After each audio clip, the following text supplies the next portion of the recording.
जो अपने हाथों में अपनी बेटी को लिए कहीं भटक रहा होता है। वो लगातार अपने मानने वाले देवता से प्रार्थना कर रहा था कि किसी तरह वो उसकी बेटी को बचा ले, पर उसकी प्रार्थना का कोई फायदा नहीं होता है और उसकी बेटी की भूख और प्यास की वजह से मौत हो जाती है।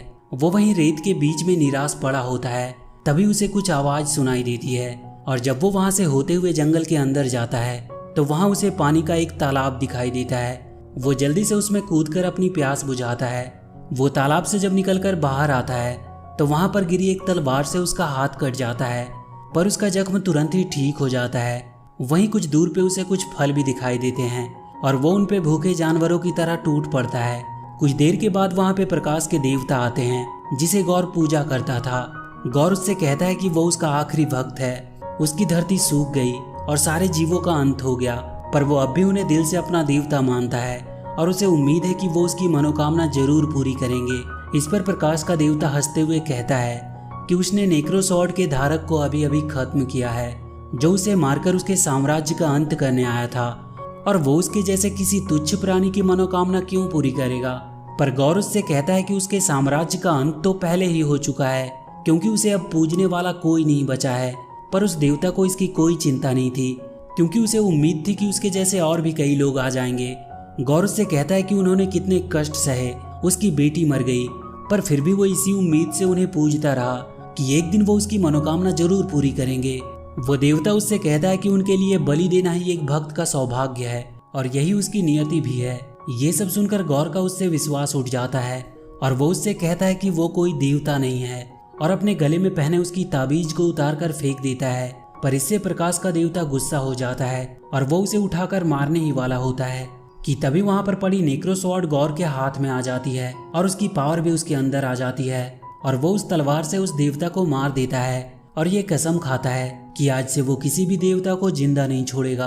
अगले सीन में हम थॉर को देखते हैं जो एक पेड़ के नीचे बैठकर ध्यान लगा रहा होता है। वहीं कॉर्क कुछ लोगों को थॉर की कहानियां बता रहा था कि कैसे वो बचपन से ही उन लोगों के लिए लड़ता आया है जो खुद नहीं लड़ सकते, और फिर कैसे वो जेन फॉस्टर से मिला पर जल्दी वो दोनों अलग भी हो गए। उसके माँ बाप, भाई और हर कोई जो उससे प्यार करता था सब बिछड़ गए या तो मारे गए, पर उसने दूसरों के लिए लड़ना नहीं छोड़ा। उसने गार्डियंस ऑफ गैलेक्सी के साथ टीम बना करके बहुत सी लड़ाइयाँ लड़ी, पर फिर भी वो अपने अकेलेपन को दूर नहीं कर पाया। और जब भी कोई बस उसे इतना कहता कि उसे उसकी जरूरत है वो तैयार हो जाता। तभी वहाँ पर थॉर के पास क्वेल आता है जो उसे एक लड़ाई के लिए चलने को कहता है। थॉर तुरंत वहाँ से एक प्लेनेट पे पहुँचता है जहाँ गार्डियंस पहले ही किसी फोर्स से लड़ाई कर रहे होते हैं। वहाँ का राजा याकाल थॉर का स्वागत करता है और उसे बताता है कि वो लोग यहाँ पर सालों से शांति से रहा करते थे, पर फिर उनके देवों को मार दिया गया और अब लुटेरे उनकी पवित्र मंदिर पर भी कब्जा कर चुके हैं। थॉर ने वो मंदिर वापस दिलाने का वादा करता है और वो उन सब लुटेरों से लड़ने लगता है और कुछ देर की लड़ाई के बाद ही वो उन सबको मारकर हरा देता है, पर इसमें उनका वो मंदिर भी टूट जाता है। अगले सीन में हम जेन फॉस्टर को देखते हैं जिसे 4th स्टेज कैंसर हुआ होता है और उसके बचने की उम्मीद बहुत कम ही थी। तभी एक दिन उसे वाइकिंग्स की कोई बुक दिखाई देती है जिससे उसे मियोनेर और एसगार्ड की याद आती है। आगे हम वैल्क्री को देखते हैं जो धरती पे बसे एसगार्ड की हेड होती है। एसगार्ड में हम एक ओडिन, थॉर और लोकी का प्ले चलता हुआ देखते हैं, जहां इस बार के प्ले में थॉर की बहन हेला को भी दिखाया जाता है। वहीं थॉर का टूटा हुआ हथौड़ा भी रखा होता है जिसे अब लोग देखने के लिए आया करते थे। जेन भी उसे देखने के लिए वहां पहुंचती है और जब वो उसके पास आती है तो उन टूटे हुए टुकड़ों में कुछ हरकत होने लगती है और उनसे बिजली निकलने लगती है। इधर थॉर को उस प्लेनेट का राजा खुशी से 2 बकरे भेंट करता है और उसके बाद वो सब अपने शिप में आ जाते हैं। तभी उन्हें बहुत से मैसेज आने लगते हैं। कई सारे प्लेनेट से लोग थॉर को मदद के लिए बुला रहे होते हैं क्योंकि कोई है जो उनके देवों को मार रहा है।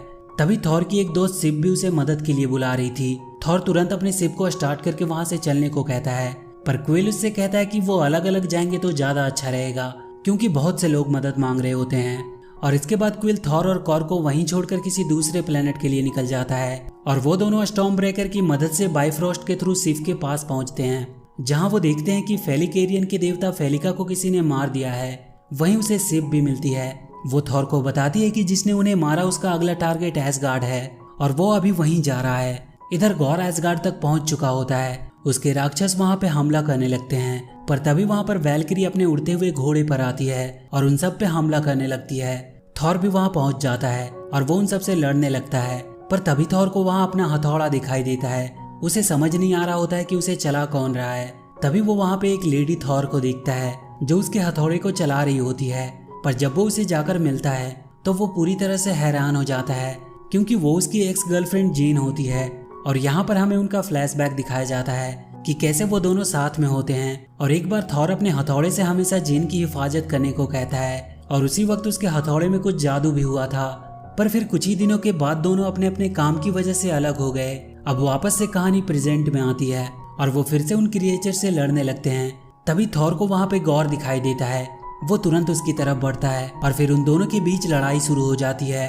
थॉर देखता है कि उसके पास नेक्रो स्वॉर्ड है और वो उससे उसका स्टॉर्म ब्रेकर छीनना चाहता है, पर थॉर उसे उठाकर वहाँ से दूर फेंक देता है। गौर उन सबको वहाँ पे एक साथ देखकर वहाँ से भाग जाता है, पर वो अब वहाँ के बच्चों को किडनैप करके ले जा रहा होता है। जेन और थॉर उन्हें बचाने की कोशिश करते हैं, पर वो उनके हाथ नहीं लगता है। अगले दिन उन सभी लोग जिनके बच्चे गायब हुए थे, वैल्किरी उनकी रिपोर्ट लेने लगती है। सारे लोग बहुत परेशान थे, पर थॉर उन सबको ये विश्वास दिलाता है कि वो उन्हें बहुत जल्द ढूंढकर उनके पास ले आएगा। और इसके बाद थॉर वैल्किरी और जेन से गौर के बारे में बात करने लगता है। वैल्किरी बताती है कि गौर अपनी परछाइयों से राक्षस बनाता है और उसके पास नेक्रो स्वॉर्ड भी है। जेन उस नेक्रो स्वॉर्ड के बारे में पूछती है।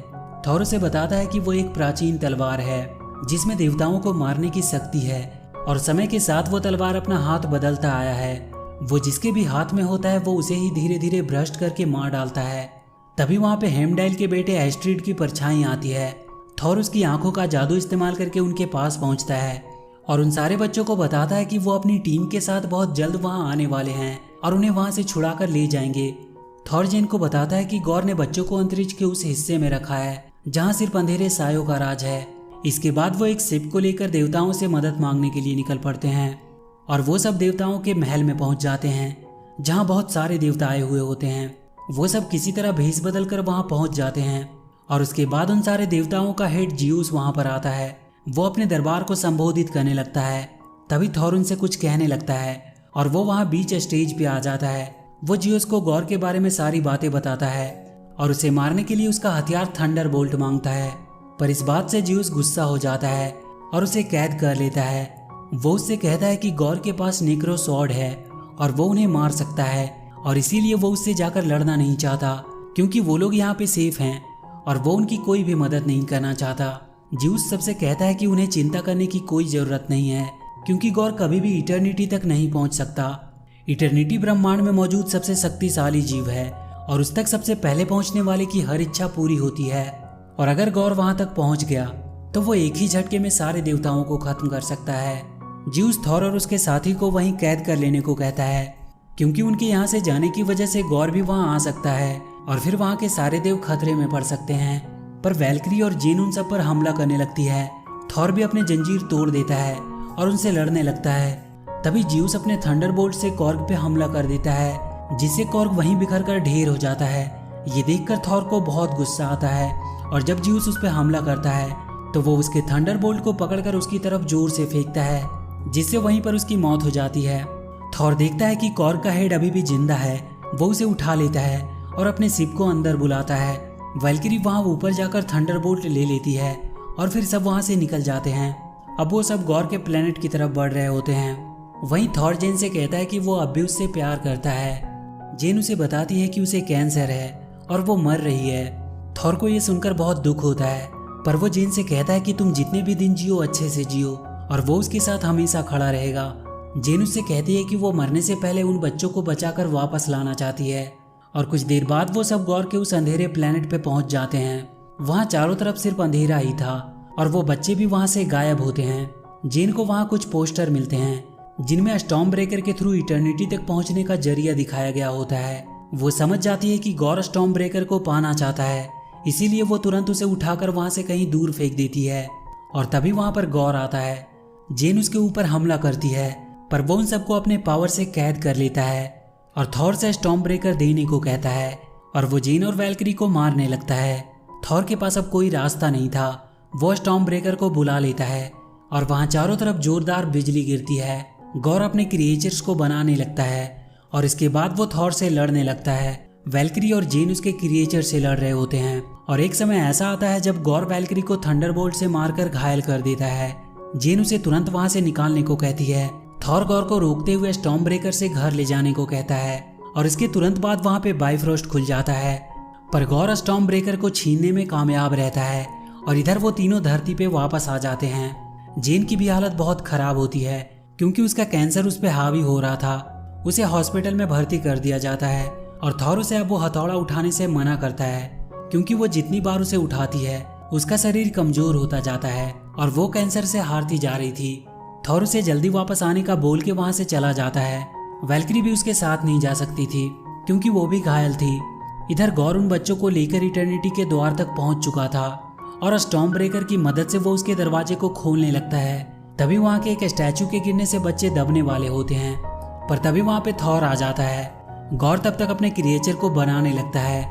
थॉर उन सब बच्चों में अपनी पावर डाल देता है और वो सब उन क्रिएचर से लड़ते हुए आगे बढ़ने लगते हैं। थॉर जाकर गॉर से लड़ने लगता है पर उसके सामने वो कमजोर पड़ रहा था और इधर हॉस्पिटल में जीन को भी बेचैनी हो रही होती है। वो अपने हथौड़े की तरफ देखती है। इधर गौरव थॉर को मारने ही वाला होता है कि तभी वैल्क्री की घोड़े पे बैठ के वहां पे जेन आती है और उसे बचा लेती है। हालांकि थॉर उसे देखकर बहुत दुखी होता है क्योंकि उसे पता था कि इसके बाद वो जिंदा नहीं बच पाएगी। जेन जाकर गौर को रोकती है और थॉर तब तक स्टॉर्म ब्रेकर को वहां से हटाने की कोशिश करता है और उसे हटाकर वो एस्ट्रिड को उसके थ्रू सारे बच्चे को घर पहुंचाने को कहता है। एस्ट्रिड सारे बच्चों को लेकर घर की तरफ निकल पड़ता है। थॉर अब भी गौर से लड़ रहा होता है। तभी जेन अपने हथौड़े से उसकी तलवार के 2 टुकड़े कर देती है और फिर वो उसे पूरी तरह खत्म कर देती है। पर जेन अब बहुत घायल हो चुकी थी। इटर्निटी का दरवाजा तब तक खुल चुका था और गौर तब तक धीरे धीरे उस तक पहुंच भी जाता है।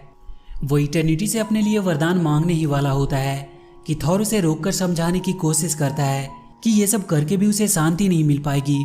वो उसे एक बार अपनी बेटी के बारे में सोचने को कहता है। वो कहता है कि क्या वो नहीं चाहता कि वो वापस उसके पास आ जाए। ये बोलकर थॉर घायल पड़ी जेन के पास आ जाता है क्योंकि अब वो मर रही होती है। गौर भी अपनी बेटी को याद करके रोने लगता है। वो थॉर से कहता है कि वो मर रहा है और अगर उसकी बेटी फिर से जिंदा भी हो गई तो उसका ख्याल कौन रखेगा। जेन उससे कहते हैं कि थॉर उसकी देखभाल करेगा और इसके बाद गौर इटर्निटी से अपनी बेटी को वापस मांग लेता है और अपनी बेटी की गोद में ही अपना दम तोड़ देता है। जेन भी मरने से पहले थॉर को अपनी लाइफ खुल के जीने को कहती है और उस बच्ची का देखभाल करने को कहती है। इसके बाद हम उन सारे बच्चों को अपने माँ बाप से मिलते हुए देखते हैं और वैल्क्री उन सबको लड़ने की ट्रेनिंग दे रही होती है।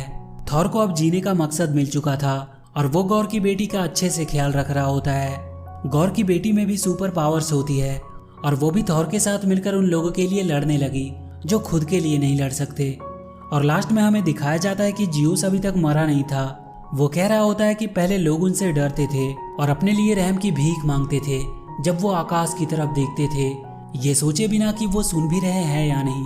पर आज जब वो लोग ऊपर आकाश में देखते हैं तो वो सुपर हीरोज को देखना चाहते हैं। देवता तो जैसे उनके लिए मजाक बन गए हैं, पर अब उन्हें फिर से भय का एहसास होगा जब थॉर आसमान से नीचे गिरेगा। वो अपने बेटे हरक्यूलिस को ऐसा करने का ऑर्डर देता है और इसी के साथ ये मूवी यहीं पर खत्म हो जाती है।